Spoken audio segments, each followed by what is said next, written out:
एक क्वेश्चन है, आकीर्ति पृष्ठभूमि प्रत्यक्षण से आप क्या समझते हैं? उदाहरण देकर प्रत्यक्ष ज्ञानात्मक संगठन के नियमों का वर्णन करें।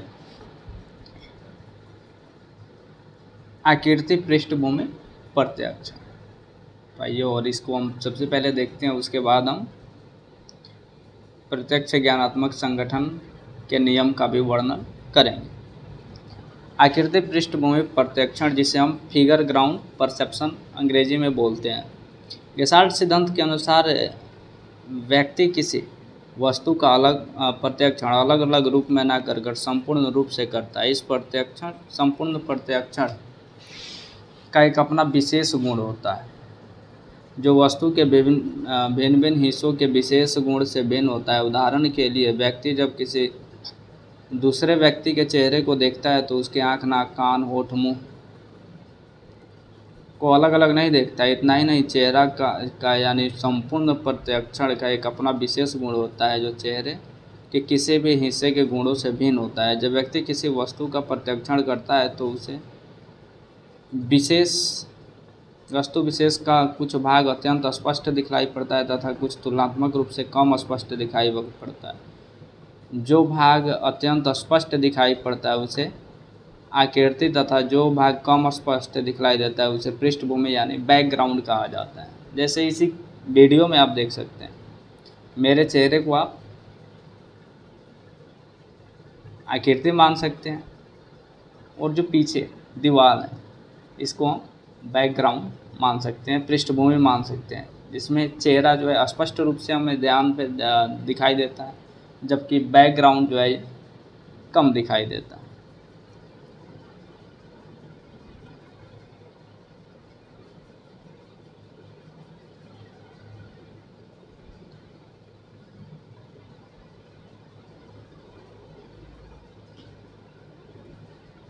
इस तरह के प्रत्यक्षण को आकीर्ति पृष्ठभूमि प्रत्यक्षण भी कहा जाता है। चित्र में देखने से आकीर्ति पृष्ठभूमि प्रत्यक्षण का स्पष्ट उदाहरण मिलता है। चित्र में दो आकीर्ति स्पष्ट रूप से दिखलाई देती है।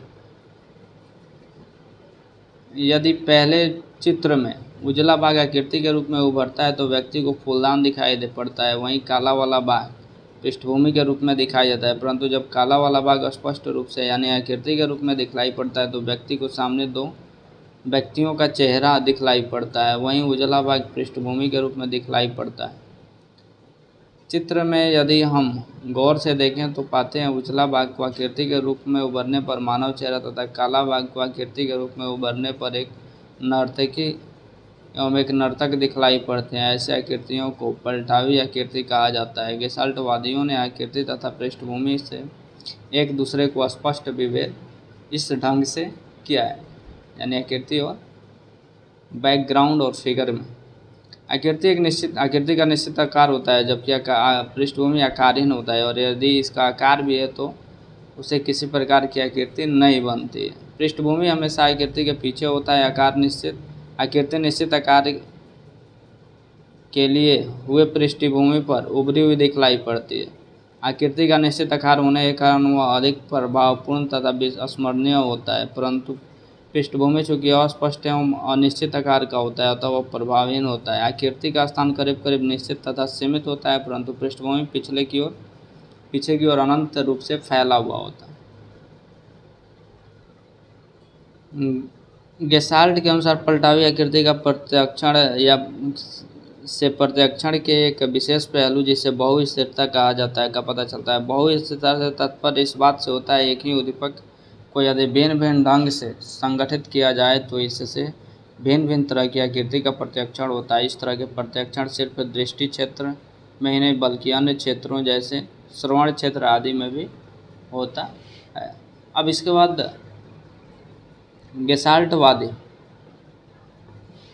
यानी गेसाल्ट के नियम जो कि प्रत्यक्ष संगठनात्मक के नियम है, आइए उसको हम देखते हैं।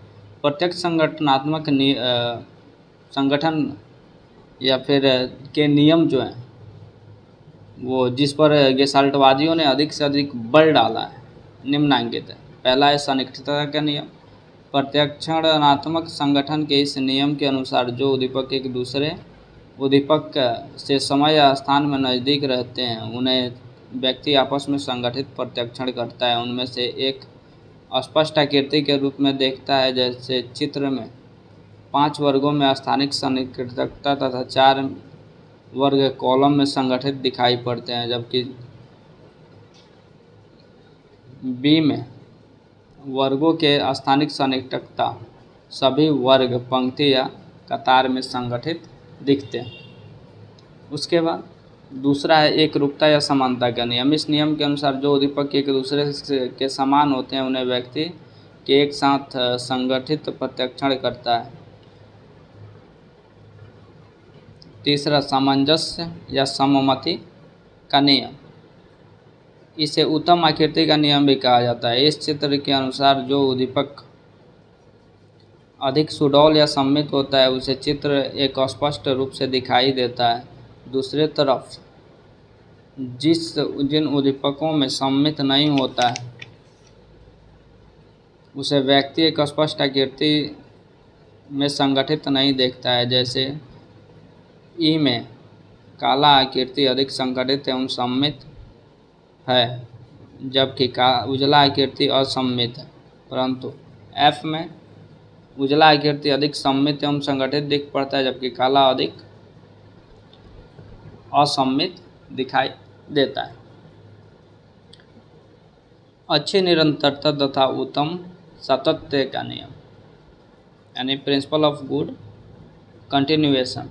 इस नियम के अनुसार उद्दीपकों में या उद्दीपकों के अंशों में एक ही दिशा में जाने या आने की निरंतरता पाई जाती है। उन्हें व्यक्ति एक समूह में संगठित प्रत्याक्षण करता है। जैसा चित्र जी में व्यक्ति सभी बिंदुओं को एक कुंडलित आकृति के रूप में प्रत्याक्षण इसलिए करता है क्योंकि सभी बिंदुओं को एक निश्चित दिशा में प्रवाहित होते दिखलाया गया है। इन बिंदुओं में एक निश्चित दिशा में सातत्य का गुण मौजूद है।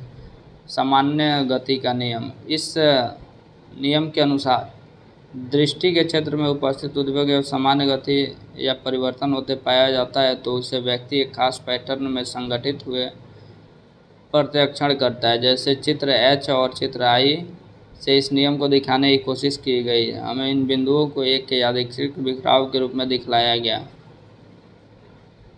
आई में उन सभी बिंदुओं में से कुछ बिंदुओं को काला कर दिया गया जिससे हमें अंग्रेजी के अक्षर एम का ही प्रत्याक्षण होगा, इसलिए वो पाएगा क्योंकि इसमें एक सामान्य गति उत्पन्न हो जाती है। गेस्टाल्टवादियों के शब्दावली में उनमें सामान्य एवं परिवर्तन या गति उत्पन्न हो जाता है।